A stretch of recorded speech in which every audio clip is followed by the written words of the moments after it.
हे विनोद, विनोद वो दिख रही पवन भैया आसनसोल से चुनाव लड़ने वाले हैं। तो दोस्तों अब होगा महामुकाबला, क्योंकि पावर स्टार पवन सिंह राजनीतिक में उतर गए हैं और आसनसोल से उनको टिकट मिल गया है।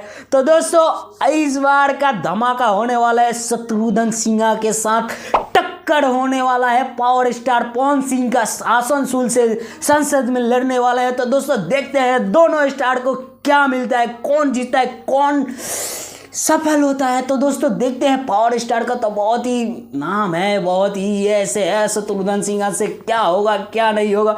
तो ये कंफर्म हो चुका है कि आसनसोल से ये लड़ने वाले हैं चुनावी। तो भाई साहब बने रहे ऐसे मेरे वीडियो में, तो आप सभी को ऐसे ऐसे वीडियो मिलते रहेंगे। मेरे चैनल को सब्सक्राइब कर लीजिए, सब्सक्राइब करके बेल आइकन को प्रेस करके। तब तक के लिए बाय बाय, मिलते हैं नेक्स्ट वीडियो में।